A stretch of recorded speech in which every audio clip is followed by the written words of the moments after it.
지난주 하루에 늘 그러하듯이 제 강아지와 산책을 하던 중이었습니다. 그 산책 코스 가운데 인도가 좁은 구간에서 한 아저씨와 마주쳤어요. 강아지를 싫어하는 분들도 많기 때문에 저는 사람과 마주치면 약간 긴장을 하고 먼저 피합니다. 인도가 워낙 좁아서 멀찍이 피하지는 못하고 살짝 몸을 비켜 선 채로 강아지 줄을 잡았어요. 그런데 건너편에서 오시던 아저씨는 옆으로 피하지 않고 오시던 방향과 속도 그대로 직진하시면서 강아지 엉덩이를 스치고 지나가셨습니다. 별 문제가 아니었지만 한 걸음만 옆으로 피해 주셨다면 서로 접촉하지 않았겠죠. 역시 늘 그러하듯 저는 혼잣말 대신에 강아지에게 이야기를 했습니다. 있잖아. 사람이 나이가 들면 한 걸음이 힘든 거야. 다리가 아프잖아? 그러면 한 걸음 옆으로 비키는 것도 힘들다? 말하는 중에 한 가지 생각이 떠올랐어요. 과연 다리가 아프셨기 때문이었을까? 별것 아닌 이 일로 하나님께서 저에게 한 가지 생각해 봄직한 주제를 던져주셨습니다. 공원 진입로로 들어가서 산책길을 걸었어요. 산책로 바닥에 우측 통행이라고 적힌 안내가 눈에 들어오는 찰나, 만약 실험을 하면 어떨까 생각이 들었습니다. 우측 통행을 하는 보행자 앞으로 한 사람이 좌측 통행으로 다가가는 겁니다. 올바른 방향으로 진행을 하던 중에 올바르지 않은 방향으로 다가오는 사람을 마주할 때 사람들의 반응은 어떠할 것인가? 크게는 비키는 사람과 비키지 않는 사람으로 나뉘겠죠.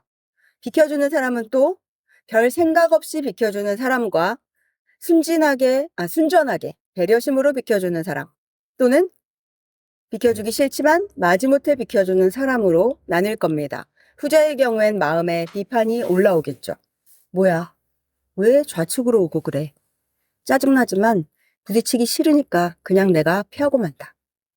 그렇다면 비켜주지 않는 경우에 긍정적인 이유로 비켜주지 않는 사람은 없으리라고 봅니다. 과장하면 너 나한테 한번 당하고 우측 통행 제대로 배워라. 내가 다시는 좌측으로 안 다니게 해주마 하면서 어깨를 빵 치고 지나갈 사람도 있으려나 모르겠어요. 거기까지 가지는 않더라도 비켜주지 않는 대다수의 마음은 다음 같지 않을까요? 나는 오라. 나는 규범대로 우측 통행을 하고 있어. 난 잘못한 거 없어. 좌측으로 걷는 당신이 잘못되었으니 당신이 비켜. 나는 내 갈 길을 갈 거야. 그 후에 일어나는 일은 당신 책임이야. 물론 이 같은 태도가 틀리지는 않습니다. 규범을 잘 지킨 것 맞아요. 그러나 옳고 그름에 대한 우리의 기준은 세상의 그것과 달라야 합니다. 나는 옳으니 비켜줄 필요가 없어. 비켜줄 이유가 없어. 틀린 당신이 비키든지 아니면 부딪히든지 라는 태도가 과연 하나님께서 기뻐하실 마음과 태도인가? 아닙니다. 여러분이 운전을 하신다면 한층 더 와닿을 예시를 하나 더 합니다. 여러분이 일방통행 도로의 초입에 들어섰는데 반대편에서 역주행하는 차량과 마주쳤습니다. 그 사람은 거의 90%를 주행해 왔고 내 차는 이제 막 들어선 정도입니다. 이때 나는 어떠한 반응을 보일지 상상해 봅시다. 그냥 비켜줄까요? 어떤 마음으로 비켜줄까요? 아니면 절대로 비켜주지 않고 밀고 나갈까요? 그건 또 어떤 마음으로 그렇게 행동할까요? 아마 고민이 길게 필요치 않으리라고 생각합니다. 평소에 내가 하는 반응이 아주 제각각이지는 않을 테니까 말이죠. 오늘 본문은 예수님께서 주신 비유들 중에 하나입니다. 예수님은 서두에 이 비유를 주신 목적을 드러내어 주셨는데 함께 읽습니다. 또 자기를 의롭다고 믿고 다른 사람을 멸시하는 자들에게 이 비유로 말씀하시되, 자기를 의롭다고 믿는 사람이 다른 사람을 대하는 태도를 단적으로 알려주시죠. 바로 멸시입니다. 본문에는 바리새인과 세리 두 명의 주인공이 등장해요. 둘 중에 자기를 의롭다고 믿는 사람은 바리새인, 멸시를 당한 사람은 세리입니다. 자, 바리새인이 어떻게 했기에 세리를 멸시했다는 평가를 받았는가? 읽습니다. 두 사람이 기도하러 성전에 올라가니 하나는 바리새인이요 하나는 세리라. 바리새인은 서서 따로 기도하여 이르되, 둘 다 성전으로 기도하러 갔습니다. 바리새인은 서서 기도했다고 합니다. 서서 기도한 자세는 문제되지 않아요. 당시 유대인들이 일반적으로 기도하던 자세였거든요. 문제는 따로 기도한 태도인데, 이 구절을 원어로 보면 자기 자신을 향하여 라고 해석됩니다. 즉, 하나님이여 라고 부르긴 했어도 바리새인이 기도한 대상은 하나님이 아닌 자기 자신이었어요. 왜 이런 평가를 받았는가? 다음 기도의 내용에 드러납니다. 읽습니다. 하나님이여, 나는 다른 사람들, 곧 토색, 불의, 간음을 하는 자들과 같지 아니하고 이 세리와도 같지 아니함을 감사하나이다. 나는 일회에 2번씩 금식하고 또 소득의 11조를 드리나이다 하고, 그는 자기의 의로운 행위들을 자랑합니다. 내가 이걸 잘했네, 저걸 잘했네. 이게 기도 내용의 전부예요. 원어로 보면 소득의 11조 앞에 모든 이라는 단어가 붙어서 바리새인의 철저한 11조를 강조하고 있습니다. 그의 기도를 요약하면 다음과 같습니다. 하나님, 잘 들으세요. 저는 다른 사람들과 달라요. 저 사람들은 토색, 불의, 간음죄를 지었죠? 저는 절대 아닙니다. 저는 저 돈벌레 같은 세리와도 달라요. 그리고 저는 율법도 잘 지킵니다. 하물며 하나님이 정하신 수준보다 더 철저하게 지켜요. 율법에는 1년에 한 번, 대속죄일에만 금식하게 되어 있지 않습니까? 하지만 저는 한 달에 한 번, 일주일에 한 번도 아닌 일주일에 2번을 금식합니다. 그뿐 아니에요. 저는 철저한 11조를 합니다. 자, 들어보시니 어떠세요? 제가 참 의롭죠? 대단하죠? 저는 불의가 전혀 없습니다. 아, 나요? 의롭고 의롭도다. 나요? 높임을 받으소서. 나요? 찬양받기에 합당하도다. 나요? 이 행함으로 인하여 대대의 칭송을 받으리. 이것이 바리새인의 기도예요. 하나님 하고 불러놓고는 자기가 잘난 행위들을 열거하며 자기 의로움을 자랑합니다. 스스로 높입니다. 여러분, 우리가 진실로 조심해야 할 부분입니다. 하나님으로 시작했다고 해서 전부 기도는 아니에요. 기도에서 높여드릴 대상은 내가 아니라 하나님입니다. 다른 누구도 아닌 하나님이십니다. 또한 기도에서 찬양할 행위는 나의 잘한 행위가 아니고 다른 누가 잘한 행위도 아닌 하나님의 선하신 행하심입니다. 내가 잘났다고 내 의를 자랑하는 태도는 위험해요.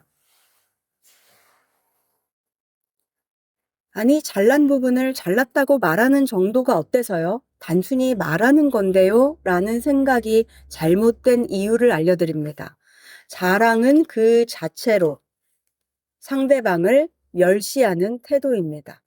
왜냐하면 자랑은 내가 너보다 낫다 라는 전제에서 나오기 때문입니다. 쉽게 설명드리자면 우리 중에 재벌 회장 앞에 가서 돈 자랑할 사람 있나요? 혹시 숨은 재벌 계신 거 아니죠? 자기보다 돈 많은 사람 앞에서는 돈 자랑 안 합니다. 10억 가진 사람이 1억 가진 사람 앞에서 돈 자랑하지 100억 가진 사람 앞에서 돈 자랑하지 않아요.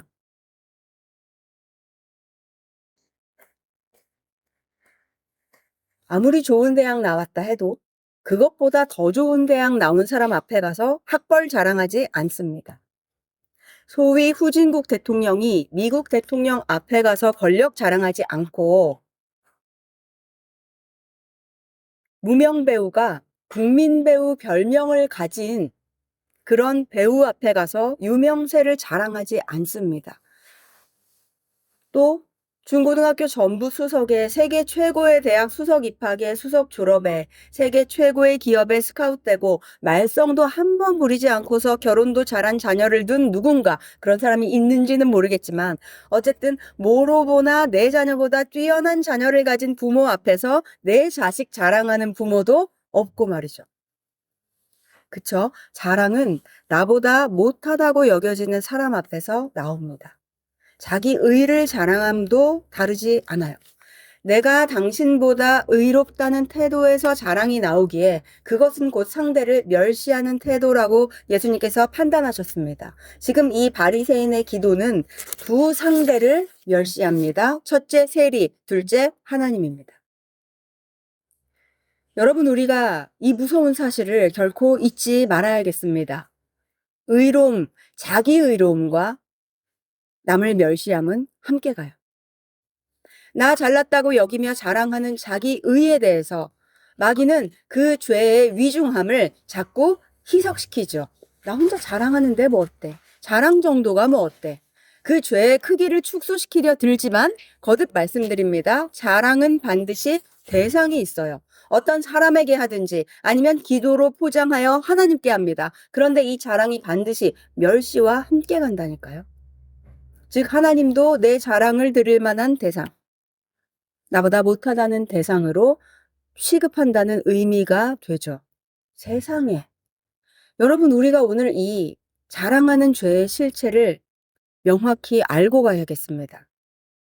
게다가 자랑 중에서도 특히 자기 의를 자랑하는 이 자랑을 경계할 필요가 있어요.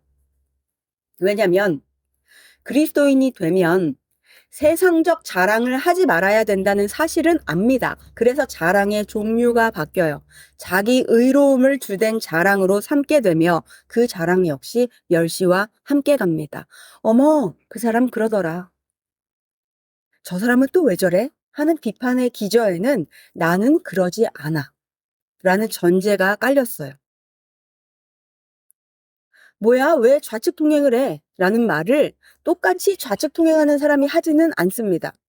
뭐야, 왜 좌측 통행을 해? 라는 말은 나는 우측 통행을 한다라는 이 의로움에 기반하여 다른 사람을 지적하고 탓하는 말이에요. 여기서 동의하지 않는 분들도 계실 겁니다. 나는 내 의를 자랑은 할지언정 상대를 멸시하진 않는다. 아니요. 표현하지 않더라도 무의식적으로는 합니다. 나는 잘하고 있어. 나처럼 하지 않는 당신은 잘못되고 있어. 이것은 우측 통행로에서 좌측 통행하는 사람을 쳐다보는 눈빛과 표정, 희미한 쓴웃음, 어떻게든 나오게 돼 있어요. 아니라도 그 마음에 담긴 멸시를 하나님 안에서는 숨기지 못합니다. 혹시 지금 이 설교를 들으면서 마음속으로 김 집사가 들어야 하는데 이런 생각이 떠오른다면 김 집사는 나와는 달리 자랑을 많이 하는 사람이라는 멸시가 그 마음에 깔려 있다는 증거 아니겠습니까? 여러분, 우리가 예수님을 영접하고 하나님의 자녀가 되면 삶의 변화가 일어납니다. 더디더라도 조금씩 바뀌는 게 당연해요. 전에는 똑같이 세상 풍조에 휩쓸려 살았으나 이제는 풍조를 거슬러야 한다는 사실을 알고 풍조를 거스르고자 애도 씁니다. 실제로 풍조를 거슬러 승리를 하기도 합니다. 하지만 그처럼 변화되어 간다고 해서 아직 세상 풍조에 휩쓸리는 사람들을 대상으로 내 의를 자랑하며 그들을 멸시한다면 이 죄에서 나와 저 죄로 들어가는 꼴이 아닌지요. 얼마나 안타까운 일인가요? 우리가 이처럼 안타까운 지경에 처하지 않기 위하여 스스로를 냉정히 알아야겠습니다. 요즘 유행하는 말 맞다나 자기 객관화. 특별히 하나님의 눈으로 보는 나에 대해서 정확한 인식을 가져야만 합니다. 바리새인은 자기가 의롭다고 믿었습니다. 원어로 보면 자기가 의롭다고 자신 안에서 확신했다라고 해석됩니다. 일시적으로 내가 좀 의롭지라는 정도의 가벼운 생각이 아니라 그의 마음속 깊이 뿌리 박힌 단단한 확신을 뜻해요. 문제는 이 확신이 틀렸다는 점입니다. 바리새인이 주장하는 또 우리가 주장하는 우리의 의로움에는 치명적인 오류가 있으니 사람은 결코 행위로 의로워질 수 없다는 점이에요. 로마서 3장 10에서 12절 읽습니다. 기록된 바 의인은 없나니 하나도 없으며 깨닫는 자도 없고 하나님을 찾는 자도 없고 다 치우쳐 함께 무익하게 되고 선을 행하는 자는 없나니 하나도 없도다. 의로운 사람은 하나도 없습니다. 근거가 무엇인지 전도서 7장 20절도 읽습니다. 선을 행하고 전혀 죄를 범하지 아니하는 의인은 세상에 없기 때문이로다. 아멘. 완전하신 하나님의 기준에 부합하는 의인은 완전해야 합니다. 얼마나 많이 의를 행하였는가는 의미가 없어요. 하나님 기준의 의로움은 불의가 전혀 없어야 합니다. 단 0.0000 몇 %도 허용되지 않아요.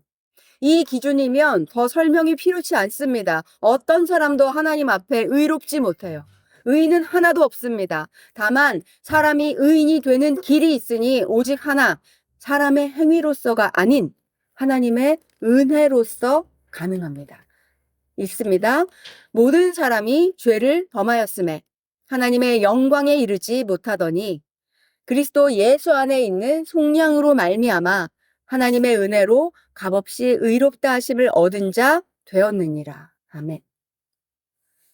그리스도 예수 안에 있는 속량으로 말미암은 하나님의 은혜, 곧 구원자 예수 그리스도의 보혈 공로를 믿음으로 말미암아 하나님의 의를 덧입어야만 진정한 의에 이를 수 있습니다. 이것이 사람이 의로워지는 유일한 길이에요.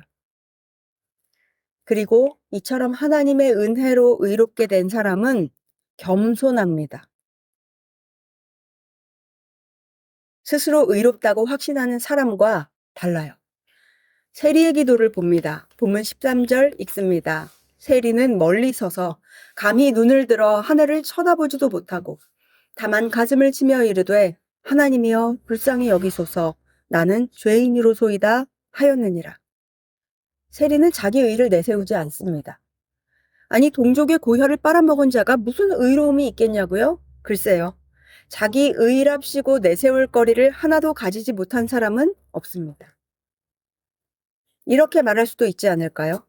이 혼란한 시국에 나는 살 길을 찾아서 어떻게든 내 가족을 먹여 살렸다.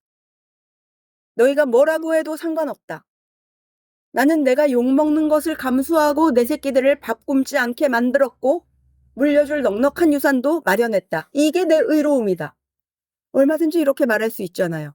우리나라를 역사로 치면 일제강점기에서의 친일파, 또 6.25 동란 시기에 공산주의에 부역한 자들의 주장을 세리도 똑같이 주장할 수 있지 않을까요? 역사가 기록한 친일파들의 변명 가운데 하나, 우리의 친일 행위가 결과적으로 민족의 파멸을 막았다라고도 했다던데 세리도 똑같이 말한다면요? 내가 로마에 적극적으로 협력한 결과 우리 유대인들이 그나마 핍박을 덜 받은 것이다. 내가 세금을 넉넉히 징수한 까닭은 내 나라 유대를 위함이었다. 사실 나는 애국자다. 이런 식으로 궤변이지만 얼마든지 자기 의로 삼아 주장이 가능합니다. 하지만 본문에 그려진 세리는 자신이 죄인임을 알고 부끄러움을 알았어요. 그의 직업이 세리였기 때문이 아닙니다. 세리만 죄인인가요? 의인은 없나니 하나도 없다고 하나님께서 말씀하셨죠. 바리새인도 죄인이에요. 그러나 그는 스스로 의롭다고 확신했고 똑같은 죄인이지만 세리는 스스로를 죄인으로 인정했습니다. 그래서 그는 하나님께 늘어놓을 자랑이 없었어요. 저는 참 이 구절을 읽을 적마다 눈물이 고이는데 세리는 멀리 서서 감히 눈을 들어 하늘을 쳐다보지도 못하고 다만 가슴을 치며 이르되 하나님이여 불쌍히 여기소서 나는 죄인이로소이다 하였느니라. 세리의 기도는 이것이 전부입니다. 하나님 불쌍히 여기소서 나는 죄인입니다. 그는 자기의 불의함을 잘 알기에 하나님께 차마 더 드릴 말씀이 없어요. 입이 떨어지질 않습니다. 이런 저를 불쌍히 여기소서 외에는 더 청할 말씀이 없습니다. 스스로를 의롭게 여기는 자는 하나님께 청하고 또 청하지요. 저는 바리새인의 기도가 저기에서 끝나지 않고 더 이어졌으리라고 추측해요. 나는 이래 잘하고 저래 잘하며 의로우니 나를 높이소서, 칭찬하소서. 나에게 이것을 주소서, 저것을 더하소서. 나는 그것을 받기에 합당하나이다. 이런 기도가 이어지지 않았을까요? 반면 체리의 기도에는 더 이어질 말이 떠오르지 않아요. 아마 그는 눈물만 떨구었을 듯합니다. 혹시 덧붙였다면 아주 작은 소리로 하나님 이런 저를 하고 들리락말락하게 용서하소서 했을 것 같아요. 그리고 성전에 올라가서 기도를 마치고 내려오기까지 한 번도 고개를 들지 못한 그의 모습이 상상되고 거기에 제 모습이 겹쳐집니다. 그래서 저는 이 구절을 읽을 때마다 눈물이 나는가 봅니다. 제가 저를 잘 알죠. 의인이 된 죄인. 엄청난 은혜를 입었으나 아직도 그에 합당한 삶의 열매를 온전히 맺지 못하는 저를 직면하는 순간에 그야말로 세리의 기도 외에 다른 기도가 나오지 않습니다. 하나님을 인격적으로 만나기 전에 저는 스스로 의롭다고 여겼어요. 자기 의가 강한 사람이었습니다. 하나님을 온전히 만나자 내가 죄인 중에 괴수라던 바울의 고백이 이해가 되면서 저의 고백이 되었습니다. 하나님의 크신 은혜로 의인이 되었건만 아직도 이 수준인 나를 어쩌면 좋으랴. 아버지 도와주세요. 아버지 제발 도와주세요. 저는 지난주에도 2차례나 이 기도를 올려드렸습니다. 이 기도를 올려드릴 수밖에 없었던 2번의 계기를 십자가의 빛에 조명해 보았어요. 원인이 같았습니다. 여전히 남아있는 저의 의로움을 발견했어요. 이게 아직도 있구나. 제가 오래전에 부끄러운 일화를 하나 나누고 싶습니다. 남동생이 결혼하고 집들이를 한 날로 기억합니다.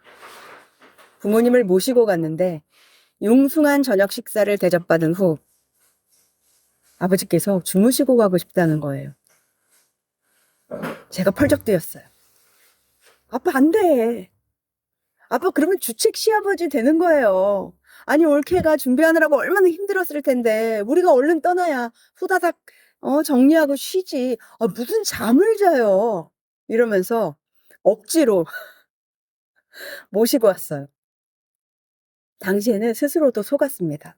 우리 아빠가 배려 깊은 시아버지가 되면 좋지. 아빠를 위함이라고 여겼습니다만 실은 최대한 남에게 피해를 입히지 않는다. 다른 사람을 피곤하게 하지 않는다. 되도록 올바르게 경우 바르게 행동한다. 라는 저의 의로움. 제가 자랑하는 자기의. 그것을 부모님께 적용해서 강행했다는 사실을 깨달았습니다. 아빠가 안병동에 입원하고 나서요. 어느 날 병원에서 하나님이 그 기억을 떠올려 주셨고 제가 가슴을 치면서 회개했어요. 세상에 내가 크게 잘못했구나. 아빠가 원하시는 대로 하시라고 할 걸. 그게 범죄도 아니고 고작 아들 집에서 주무시고 싶었던 건데 주책 시아버지 되시라고 할 걸. 그게 뭐가 어때서. 아빠가 나 때문에 아들 집에서 하룻밤도 못 주무시고 떠나게 되셨구나. 이제 보니 그때 내 행동이 아빠를 위함이 아니라 나를 위함이었구나. 내 의였구나. 이제는 아들 집에서 주무시고 싶어도 그럴 수 없는 상황이 되어서야 저는 깨닫고 후회를 했습니다. 제 반듯함은 결국 아빠에게도 저 자신에게도 아름다운 열매를 맺지 못했어요. 여러분 이것이 사람에게서 나오는 의의 실체임을 알려드리고자 제가 아픔을 감수하고 말씀드렸습니다. 확실히 아시기 바랍니다. 나만 의롭고 다른 사람은 의롭지 못하다. 의로울지라도 나만큼은 아니다. 그럼 더 나은 내가 가르치고 이끌어야지. 이렇게 되면 영광은 누구의 몫이 됩니까? 내 차지입니다. 다른 사람에게는 상처를 주고 말이죠. 작게는 상처고 심하게는 죽이기도 하겠죠. 설교 서도의 예시를 변형하자면 여러분이 일방 통행 도로에 초입에 들어서서 주행하다가 역주행 차량과 마주쳤습니다. 상대는 도로의 90%가량을 이미 주행해 왔고 내 차는 이제 50m가량 주행했습니다. 그런데 이 길 옆이 낭떠러지예요. 자, 내가 잘못하지 않았다는 이유로 50m 거리를 후진해주지 않는다면요? 만약 상대가 그 먼 길을 후진하다가 낭떠러지로 추락한다면 나의 의로움은 과연 누구에게 유익한 열매를 맺었을까요? 내가 잘못한 건 없죠. 나는 올바른 방향으로 진행하고 있었고 저 사람이 잘못했어요. 그러나 내가 이 의로움을 계속 주장한 까닭에 누군가가 다치고 죽게 된다면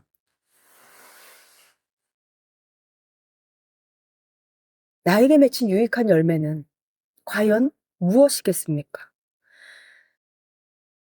여러분, 사람의 의가 이토록 무서워요. 그것은 사람을 해칩니다. 사람을 살리는 진정한 의로움은 겸손이며 그 본질은 사랑입니다.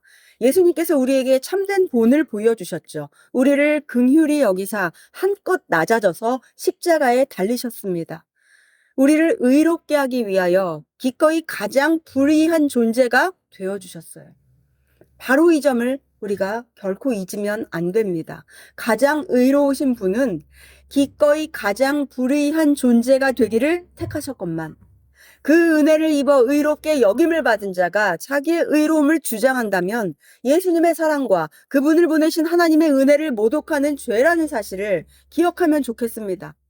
내가 어떠한 죄인인가를 알고 그런 내가 예수님의 의로 옷을 입고 있다는 사실을 아는 사람은 결코 자기가 의롭다고 거들먹거리지 못해요. 자기 의를 주장하지 못합니다. 어쩌다 행한 의로운 행위도 도무지 자랑하지 못하죠. 나에게서 나온 의가 아님을 아는 까닭입니다. 그런 사람은 예수님처럼 겸손해요. 기꺼이 불의한 자로 여김을 받아냅니다. 기꺼이 불의한 자의 자리에 처합니다. 대부분의 사람들은 본인이 불의한 자로 여겨지는 것을 견디지 못해요. 억울해 죽고 못 살죠. 내가 얼마나 의롭고 반듯한 사람인 줄 알아?